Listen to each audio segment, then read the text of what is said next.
Hello everyone, Space Oyster here, and welcome back to Let's Play Final Fantasy XII The Zodiac Age. In the last episode, we rescued Ash here from the Dreadnought Leviathan. Well, actually, we got off the Dreadnought Leviathan after rescuing Ash in it. And in today's episode, we'll be finding the proof of her birthright in the, let's see, I don't know if they named it yet. But we'll be going to the Tomb of Raithwal. Anyway, this guy here does have some new equipment, so off-screen I grinded up the money in order to buy everything. Because I want it all. And I figured I'd keep the shopping montage in, because everyone loves the shopping montage, right? I mean, it was in an episode of Bob's Burgers, and when they did the sleepover, where they watched a movie called Twincinnati, two twins who live in Cincinnati.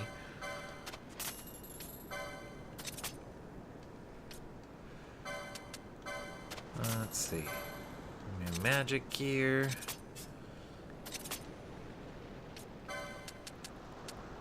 But all I did to grind up was I just went to back to Bujerba and went to the Lusu mines.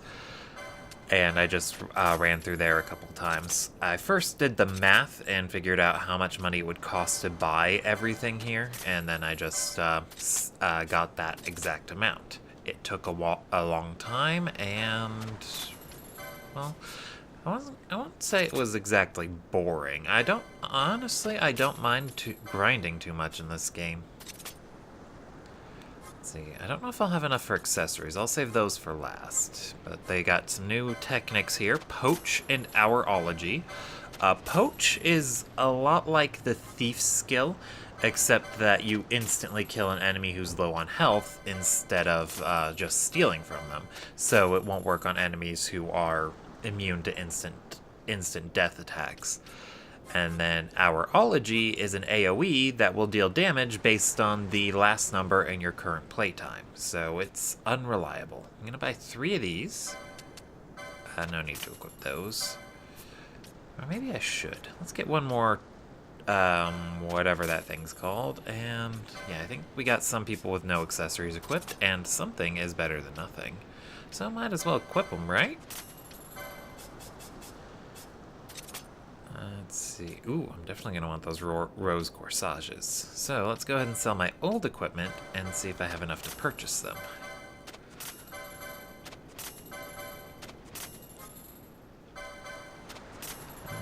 And I honestly wish I was clever enough to think of something to say over the shopping montage, but it's a shopping montage. It can speak for itself. Oh, and I have some more accessories. Probably from the run back to the to this part of the Western Sand. Instead of using the one of my teleport stones to get to Bujerba, I walked back to Rabanastre and I got on an airship to Bujerba. I didn't want to waste my I didn't want to have to waste my whatchamacallsums teleport stones this early on in the adventure. Let's see. Let's get 3 of these. No need to equip them now. 1 more rose corsage, just in case. Never know when these accessories that make you immune to status ailments will come in handy. Alright. And now that we got some new stuff, let's go ahead and fix up a few gambits here. Let's see. Does Vaughn know the skill? He does know Libra. Okay, so I'm just going to have him turn that on. Except I don't have this gambit self. Well, that's going to be something I have to pick up later. Anyway, the gambit I wanted to set up actually was for Ash. I want to set it up to where if we encounter wind-weak enemies, she's going to cast Arrow. And I'm going to make that the highest priority, well, second highest behind throwing around a potion, because Arrow is an area of effect spell. You might remember it when Judge Geese was using it against us. So it's probably going to be very useful. There we go. Probably going to be very useful if we run into a group of enemies who are all weak to wind. Wink. Let's see. And then for my mages, we got the spell Cura, so I'm just going to change this ally 50%, less than 50% from Cure to Cura. If you feel so inclined, you can set up one for allies with HP below 70% to cast Cure. I'm not going to do that. I don't want to have my white mages spending too much time. Well, not white mages, but I don't want my healers to spend too much time using heals, especially at the 70% mark. Especially when Cura is an area of effect, so it'll heal up everyone, not just the weakened party member. Anyway, small cutscene here, very pretty. I think they wanted to show off the Sandsea.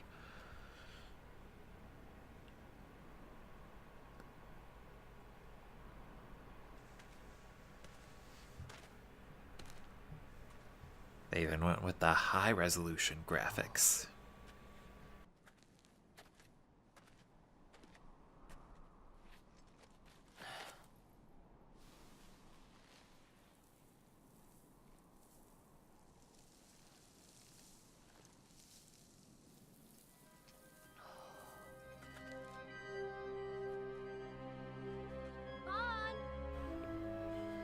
Definitely one of the weirder places in the game.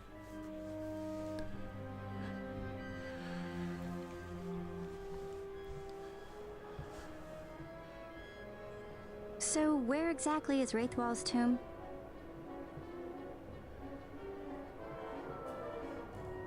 Far to the west. We must first cross the Ogir Yensa, and beyond that, the Nam Yensa, before we reach the tomb. An expanse of desert larger still than all of Delmasca. We must pace ourselves. If you grow tired, we stop and take rest. You don't have to worry about me. I'm tougher than I look. You are at that. See, even Bosch agrees. Anyway, we're gonna go ahead and get started. This is a very, very large area, so if you get overwhelmed, do not hesitate to take a small break. The game autosaves every time you go into a new area, so even though there aren't save points everywhere, you can still just turn the game off and take a break if you're in the middle of running through here.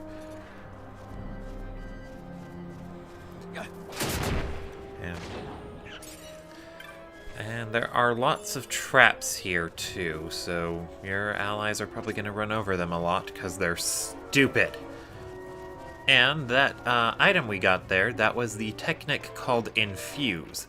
What Infuse will do is it'll take your MP stat and buff someone's HP equal to, I think, what your MP is, or I think it doubles it or triples it or something.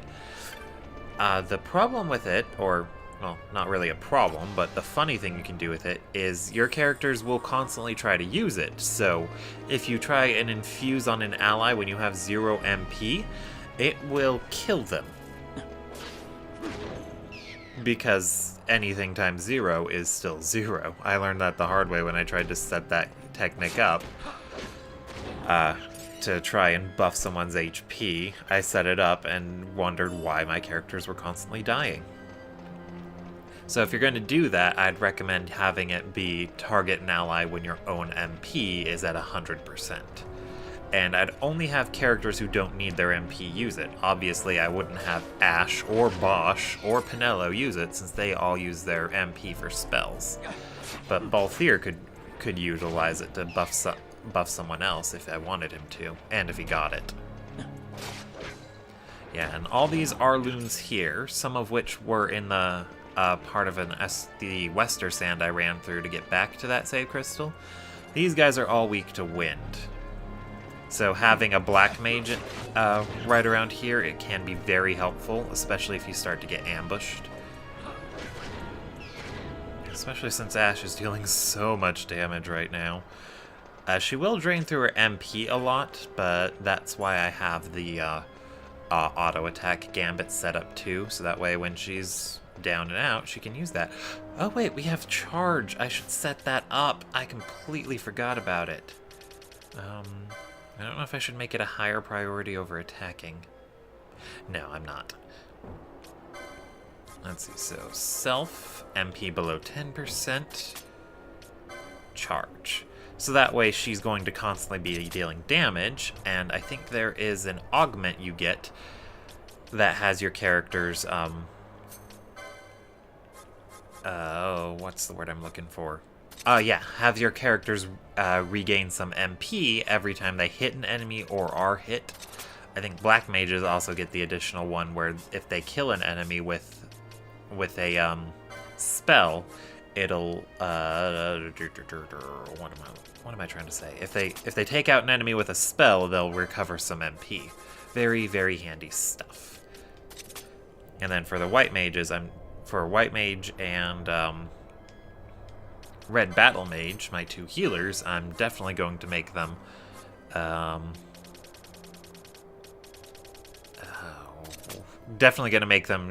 prioritize charge over attacking. Sorry, I don't know. I have a harder time concentrating on two things at once. I should really try to limit when I do that. I also decided that since Bosch has a few extra gambit slots, I'm going to have him prioritize enemies weak to ice. Anyway, cutscene!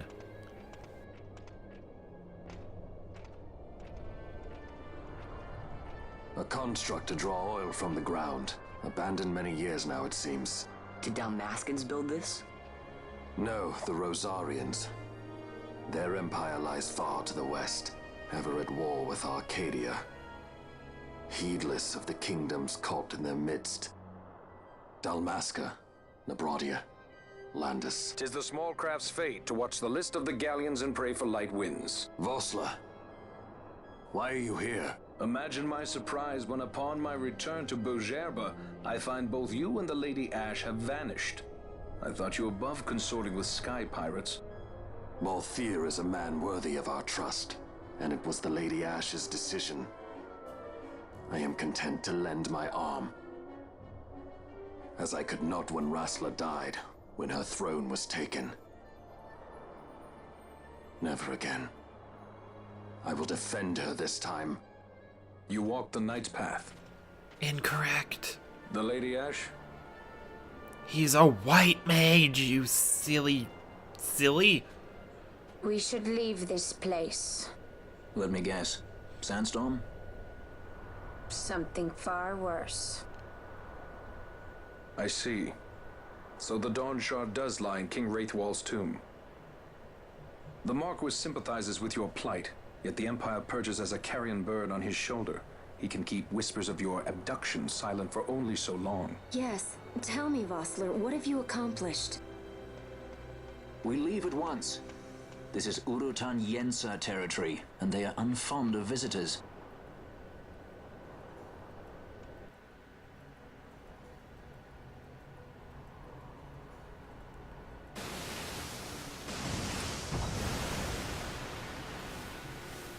Ultimately, I'm not too sure why they make a big deal of showing us the Ogir Yensa like this.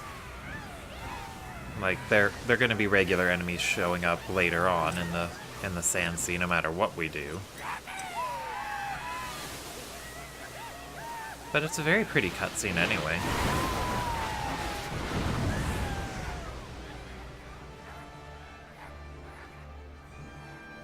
Plus, their name is fun to say. Looks like we've attracted the wrong sort of attention. Let's quit this place while we still can. Move! Vossler! Have you found the means to restore Dalmasca? First, we must claim the Dawn Shard. It all begins with that.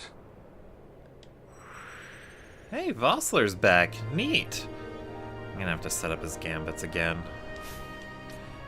And he's not wearing that sexy armor.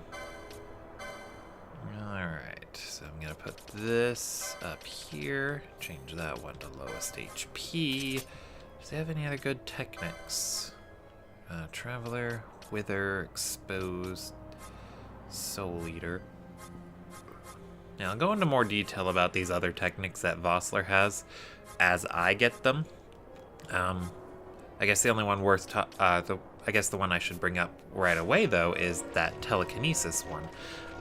What that does is it basically allows characters who normally can't hit flying enemies to use an attack that'll hit a flying enemy. it's basically just a utility spell for melee units. And I believe that means we're swapping out Ash for Vaughn. And it's ended up being where, as I'm swapping the characters out, I'm either using all the guys or all the girls as they gain levels. That's kind of hilarious. And a little bit fitting. Although I'm not sure I'd divide it up by all guys or all girls. Like, for example, I think Bosch might end up being the better healer overall, but Penelo is still going to be useful as a sort of DPS thing type person if I need to hit dark enemies as opposed to any other element. Ash might be better for hitting any other element. What are you guys doing down there? Yeah, they targeted that guy down there first.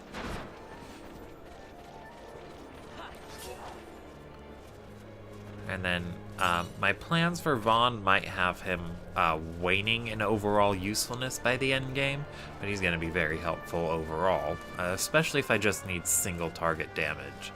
Ash's reliance on needing MP to do a lot of damage is going to make her a bit less useful in certain situations, but overall she might be the better party member, since she'll also be dealing a lot more damage and to a lot more enemies. I don't know, it's all relative.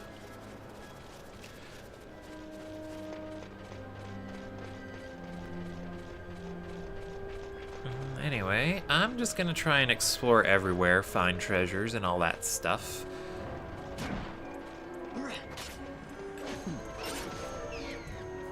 And then another thing about the telekinesis skill is that they actually don't give it to you for a very long time. It's really quite egregious, but it's not so bad in the Zodiac Age as it would be in the international version that they got in Japan.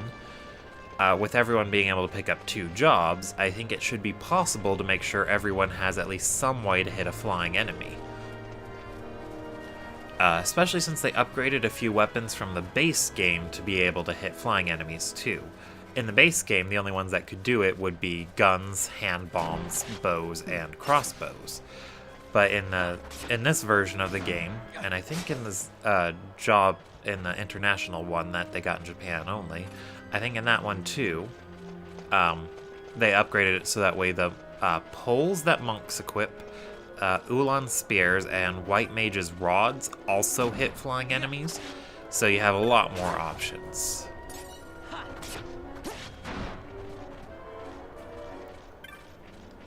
But still, the telekinesis spell, you won't get that until near the end of the game. It's really, really not all that useful.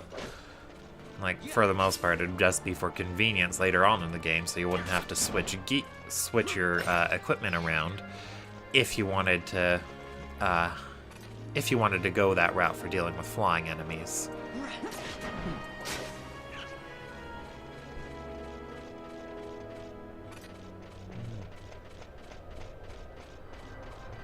And then one other thing I forgot to mention that they changed about guest party members, it would have come up, but I kept forgetting to mention it, is that the guest party members in the base game, they would not gain levels. They'd start at a certain level higher than the rest of the party when they joined, but they'd never get any stronger.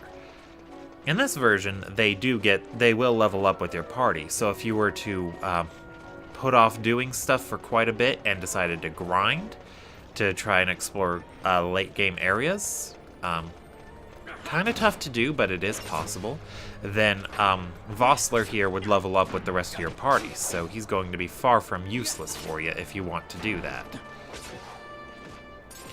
And then I also went back and actually found and rewatched that one video that was going over why you might want to put off putting everyone into a job until later in the game, and it actually had a pretty sound reason for that I really wish I had known going into this. I mean, not that I would go for it, and I suggested an easier solution anyway, but I really wish I'd given them the benefit of the doubt rather than just writing it off, because it's not something I would do personally. Anyway, his reasoning for waiting to put everyone into a job is that if you wait until you unlock the ability to put everyone into 2 jobs and then put a master save file there, then you have a save where you can just jump right into the game, where you can immediately start experimenting with various job setups on different characters. Yeah, lots of ways we can go. It's not going to show up on our... Oh, no, it is. I got the big map. We can either go north up through there, the middle section up through there, or south. You know, it's probably a bit counterproductive, but I'm going to go to the north first. Like I said, I want to explore everywhere, so it's going to take me a while. I'm going to speed up. Just the run to there, though. As we're going through the new areas, I'm going to slow it down so everyone can see. This is another good area to try and get a high combo. There are lots of these Ogir Yensas around. I don't know if they drop anything, but a high combo is a high combo, I guess. You'll notice that it starts to drop those differently colored item things. Sometimes with those different colored ones, they'll turn green and then gold. They'll restore some HP or MP for your whole party. Very, very handy stuff. Let's see. Alright. I think we're in the northern section here. Not quite, but let's explore this area.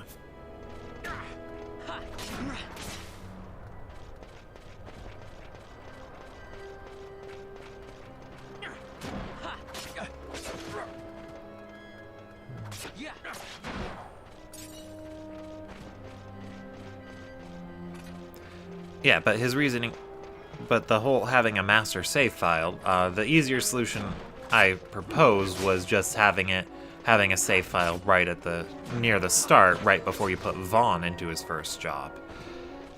But waiting until you unlock the 2 jobs for everyone,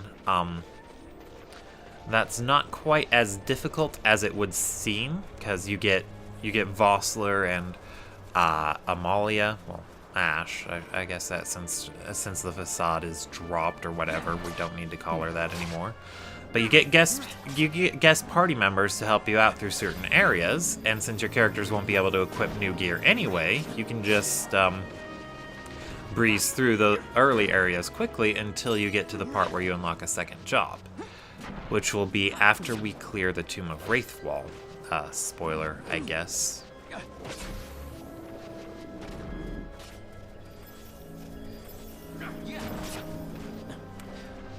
But when you don't have to worry about grinding, you can pretty much rush through everything. Lots and lots of options to play this game.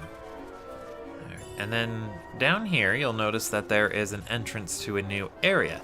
This leads to a place called the XII Caverns.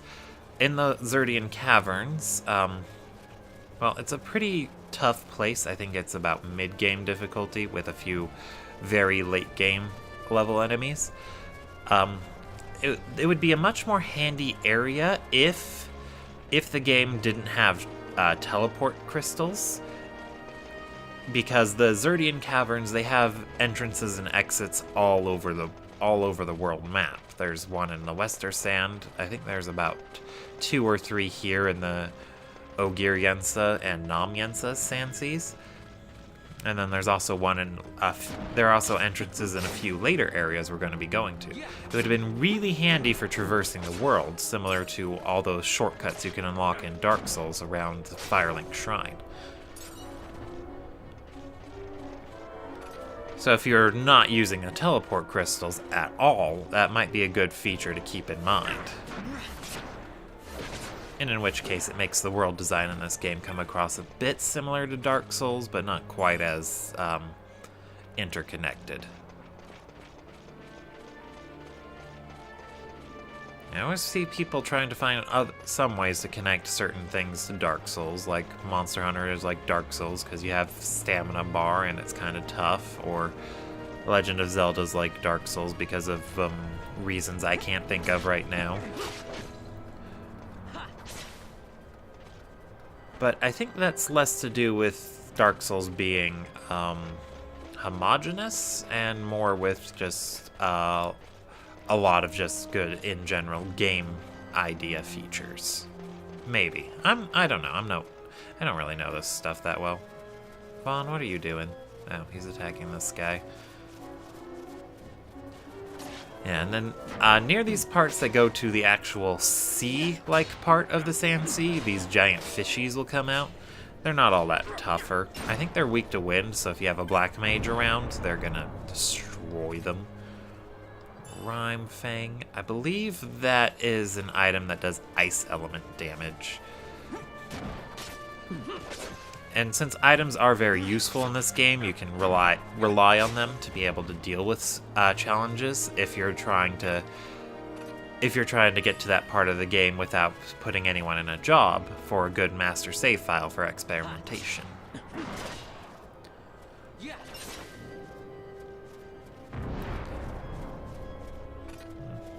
Although if you only intend to play through the game once, then you don't really need to worry about it. Plus, you actually cut out a lot of the story-related content, and for me personally, I just like to go through most of it. Most of the game anyway. Alright, let's go around to those platforms out there. I think we're going to run into a flying enemy out there, and it'll only really be a problem for... Actually, it'll be a problem for both Balthier and Vaughn. If I find it, I'll have to do something with them.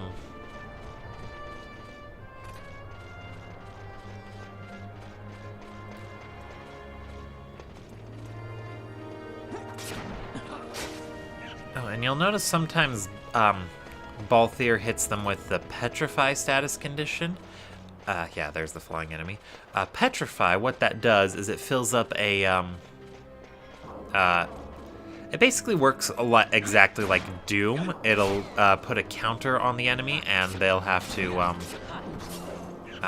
let's see. Not have to, but if they don't cure it before it finishes, then they'll get killed before it wears off. I think that rhyme... Oh, yeah, ice damage. I don't want to use... Let's use a Aquaremote. It's weak to water. There we go. Ooh, a Healing Rod. That is for Bosch. Although, I don't know if I want him to hit people with it. Yeah, on hit regen. You'll notice that his attack power drops a lot if I equip that. So the on hit regen thing, what that will do is apply the buff regen if he hits anyone. So if I'm gonna use that, I'm gonna have to change his gambits up. I'm not gonna use it, we'll just skip over it. There's another weapon type in the game. I think it's exclusive to the Machinist class. They're called Measures. They're one-handed items with a huge dodge rate, but they all have a very, very weak attack buff, and they don't factor in your character's strength. They're meant to be buffing tools, but I would not recommend relying on them or buffing that way. But if you decide you want to use them anyway, then the optimal way to go is to use it on a character who can attack without having to use the attack command. And we're getting pretty low on time, or late I should say. So I'm going to go ahead and end the video off here. Don't forget to like, comment, and subscribe, and I will see you all next time. Spaced Oyster, signing out.